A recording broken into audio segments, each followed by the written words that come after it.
Hey everyone, welcome and thanks for tuning in to Allied Health Mentors. My name is Eddie, and today I wanted to talk to you about how you can find an approved phlebotomy program here in the state of California. And this is specific to California because here in the state, we need to be approved by the California Department of Public Health Laboratory Field Services. We need to have a license that's regulated by that accrediting body.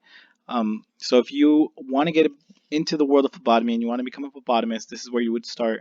Or if you're an EMT and you want to get your phlebotomy cert so that you can draw blood in an emergency room or get hired in an emergency room that requires the EMTs to draw blood, this is where you would start. Or maybe you want to become a paramedical examiner and you know how to take vitals, but you still need to know how to draw blood and have that cert in the state of California. This is where you would start.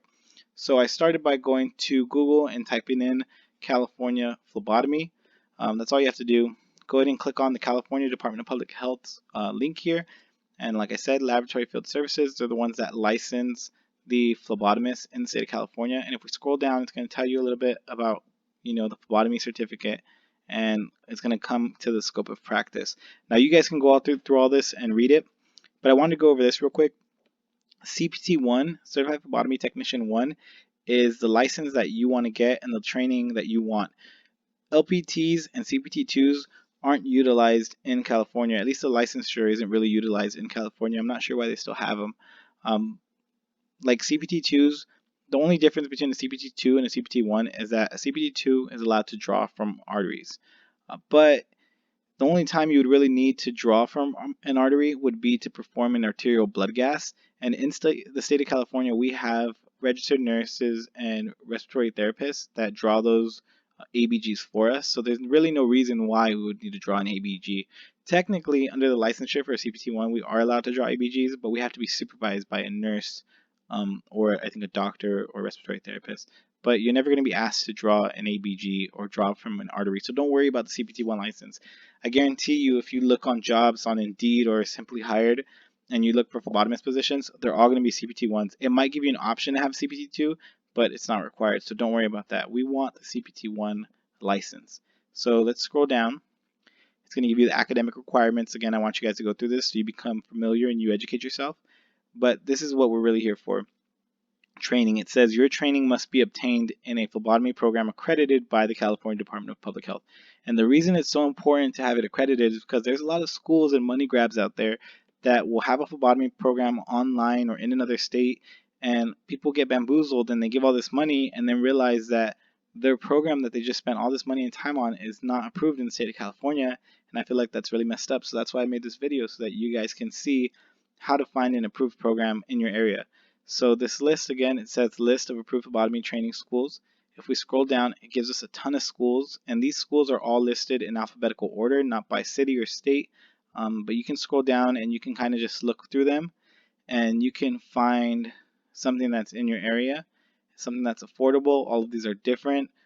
Some of them are affordable, some of them are more expensive, some of them, are better than others. Some are adult schools, colleges, private schools. It doesn't matter what they are. What matters is that they're approved. So it's up to you how much you want to spend on them or where you want to go. Just make sure that they're approved before anything. An example I wanted to go over is AUMT Institute. I actually teach for AUMT Institute because I am a phlebotomy instructor. And you see how they have AUMT Institute, and they have all these different cities? Well, it's because they have satellite classes that they host at different community colleges or adult schools in different cities. And so that's why they have so many different little, schools open. These are where they hold. This is the city where they hold that class, but they have their own main campus. Their HQ. Another school that does this is Phlebotomy Training Specialist. If we scroll down, Phlebotomy Training Specialist, you see how they have it in different cities. They do the same thing. It's one school, but they're different satellite classes that they host. And this is completely normal. It's very smart on the school's part because it makes it more widely available. Oh, look, Clinical Training Institute also has that. It just depends on the school. But let's say I want to go to AUMT Institute. So I click it, I'd go to their site, and like I said, I teach for AUMT, so they're completely 100% legit. They'll get you where you need to go, and so it'll give you all the information. You can, call them, you can email them, find out when their next class is open. And something I really wanted to point out, it tells you here now enrolling for online sessions. Now, if you would have asked me pre-COVID-19 pandemic and you said, hey, I found an online phlebotomy course, I probably would have told you to steer clear of it because traditionally phlebotomy programs are done in person because there's a didactic, which is lecture, and then a lab, which is hands-on training. There's two parts to the training, and you can't really do both if it's online. But with this pandemic happening, they still need phlebotomists, and so the California Department of Public Health has allowed these training schools to host online sessions. There's still didactic sessions where it's over like Zoom, so that's what I'm doing right now. My students are watching me lecture over Zoom, much like many colleges and community colleges are doing. The only thing is that we're not doing lab at this moment. We are going to do lab at a later date and come back to it, and that's probably what all the other schools are doing. They're doing an online session and then they're doing lab later on. So they're going to get the lab done for you because they have to, in order to be approved by the state. But it's okay to do an online phlebotomy course as long as it's on this list.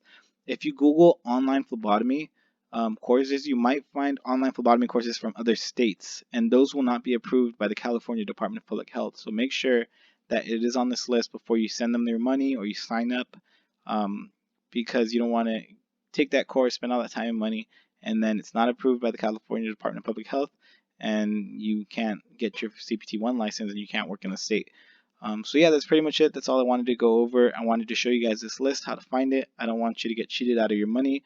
If you have any questions or you find a program and you're not sure if it's legit, reach out to me, message us on Instagram, Facebook, or YouTube at Allied Health Mentors. If you want me to go more in depth on the CPT-1 process and give you like a step-by-step on how to get that license, let me know in the comments and I'll make that video at a later date. I am coming out with new content on allied health professionals. Right now I've been focusing a lot on phlebotomy because I am a phlebotomist. That's my specialty. So I really have a lot to talk about when it comes to this profession. But I do want to get into x-ray techs and sonographers and EMTs, and I want to talk to those people. So stick around, subscribe so that you stay up to date when those come out. Thanks for tuning in. Leave a comment, subscribe, like, share. Thanks guys, I really appreciate it. Have a nice day. Bye-bye.